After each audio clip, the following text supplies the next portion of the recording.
It's 6 p.m. time for the news bulletin on Channel 2. I am Bethha, and starting off with the main headlines of the day. Foreign Minister Abdulati and the European Union top diplomat addressed press conference on bilateral ties and regional issues. Post-ceasefire death mount as Egypt continues providing humanitarian aid to Gaza. And Venezuela's interior minister says 100 people died in U.S. attack.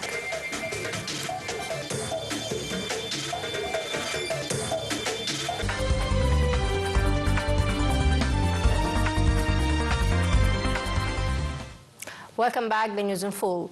Minister of Foreign Affairs Badr Abdulati on Thursday said that Egypt and the European Union are bound with close strategic ties, pointing out to the joint action on illegal migration and also mutual investments in the energy fields. The minister made these remarks as he addressed a press conference with the European Union Foreign Policy Chief Kaya Kallas on the outcome of their meeting. Abdulati asserted the significance of the Palestinian cause, calling for the immediate start of the implementation of the Gaza ceasefire deal to ensure the access of sufficient amounts of humanitarian aid to its people. The top diplomat also renewed Egypt's absolute rejection of dividing Sudan, warning against the repercussions of the Sudanese crisis on neighboring countries, particularly Egypt, and the minister further stressed the utmost significance of securing navigation the Red Sea, given its impact on the global trade. Meanwhile, the EU top diplomat hailed Egypt's strategic role in Europe and also its heavy weight in the region, pressing for holding the ceasefire in Gaza, being pivotal to address its unprecedented humanitarian crisis. Foreign Minister Badr Abdulati and his counterpart in Burkina Faso, Karamoko Traoré, discussed over phone ways to enhance bilateral relations and exchanged views on regional issues of mutual concern. Foreign Ministry spokesperson Ambassador Tamim Khalaf stated that Egypt top diplomat congratulated Burkina Faso's foreign minister over his country's assumption of the rotating presidency of the Sahel Alliance. Abdulati emphasized the significance of expanding trade volume, intensifying direct communication between business communities, and opening new horizons for Egyptian companies to invest in fields of health, infrastructure, energy, mining, and construction. He also noted the significance of following up the outcomes of the business forums, as well as his recent visit to West Africa, accompanied by major companies and investors. Abdulati reaffirmed Egypt's full support for Burkina Faso's efforts in combating terrorism and establishing stability and security, highlighting the security and military cooperation.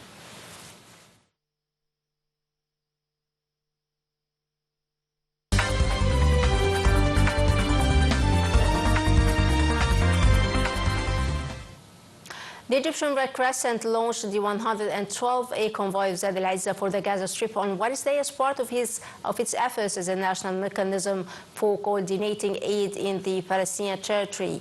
Also, the convoy, which will enter Gaza through Rafah border ports in North Sinai, is loaded with tens of thousands of humanitarian aid. They include much-needed nutrition and medical supplies, relief aids, and basic winter supplies to meet the desperate demands of the Palestinian people in Gaza Strip.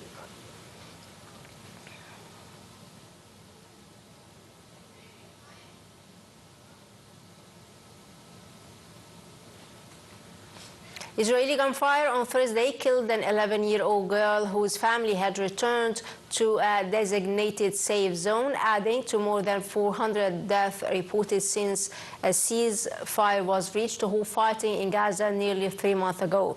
The girl was taken to Shifa Hospital, where she was pronounced dead. At least 424 Palestinians have been killed in the nearly 3 months since the ceasefire took effect.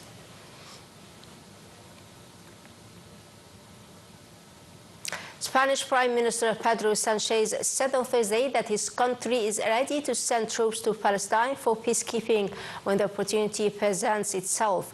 He described the situation in the occupied territories as remains intolerable. At the end of last year, Sanchez called for raising awareness about the dramatic situation of the Palestinians during a meeting in Madrid with Palestinian Authority President Mahmoud Abbas.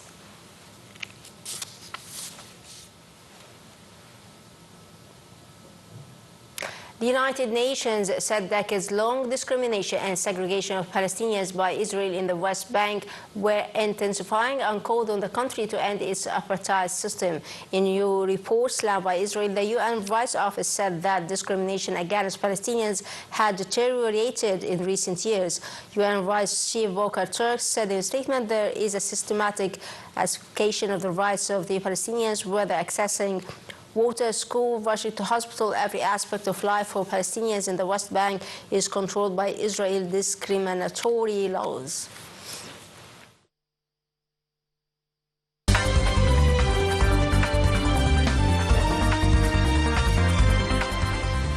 Ministry officials said on Thursday that Turkey's military is ready to support Syria in its battle with the Kurdish fighters in the northwestern city of Aleppo if Damascus asks for help. And Turkey top diplomats said Ankara had been working with Syrian and American officials in a bid to end the unrest. Deadly clashes erupted this week between Syrian government forces, Kurdish-dominated Syrian defense forces after the two sides failed to reach a year-end deadline to merge the Kurdish fighters into the main Damascus military. U.S. President Donald Trump will allow a bipartisan sanctions bill targeting countries doing business with Russia to move forward in Congress, and it could be put to a vote as early as next week. The legislation would impose sanctions on countries doing business with Russia, including buyers of its energy exports, over Moscow's failure to negotiate a peace deal with Ukraine. Details follow. U.S. Republican Senator Lindsey Graham said U.S. President Donald Trump will allow sanctions bill targeting countries doing business with Russia to move forward in Congress, and it could be put to a vote as early as next week. Graham said in a statement that Trump had greenlit the legislation after the pair met on Wednesday. The legislation, which Graham has been working on with fellow Republicans and Democrats for months, would impose sanctions on countries doing business with Russia, including buyers of its energy experts, over Moscow's failure to negotiate a peace deal with Ukraine. This bill will allow President Trump to punish those countries who buy cheap Russian oil, fueling Russia's war machine, Graham said, citing China, India, and Brazil as potential targets of the legislation. Graham, a senator from South Carolina, said he is looking forward to a strong vote on the legislation to take place as early as next week. Leaders in the Senate and the House of Representatives have held off bringing the legislation to a vote, as Trump has preferred to impose tariffs on goods imported from India, the world's second leading buyer of Russian oil after China. A U.S. official said in November that Trump would sign the legislation if it passed, but would insist on Pacific language, ensuring he remained in control of the sanctions. Venezuela's Interior Minister Cavallo said that 100 people died in the U.S. attack which removed President Nicolas Maduro from power on Saturday. Caracas have not previously given a number for those killed, but the army posted a list of 23 names who were dead. Venezuelan officials have said a large part of Maduro's security was killed in cold blood, and Cuba has said 32 members of its military intelligence services in Venezuela were killed. U.S. President Donald Trump and Colombian President Gustavo Petro had a phone call where they discussed relations between the two countries. Both men said amid heightened tensions between Washington and Bogota. This is the first phone call between the two presidents since Trump said on Sunday that U.S. military operation focused on Colombian government sounds good to him.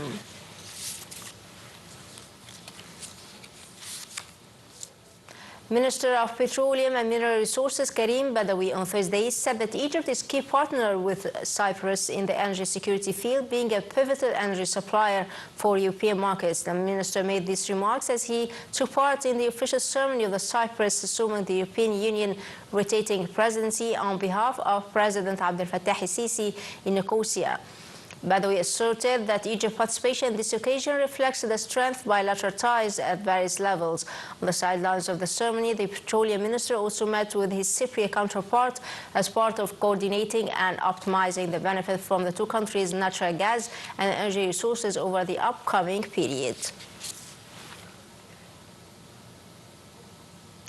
Egypt's bourse closed in fluctuation on Thursday amid purchases by Arab and foreign investors and corporations against sell-offs by local corporations. The benchmark index EGX 30 rose 0.7% near the 41,868 point mark. The equal weighted indices EGX 70 and EGX 100 dipped 0.5%. Dear viewers, by that we come to the end of our news bulletin. Thanks for watching. That was Basma Taha signing off.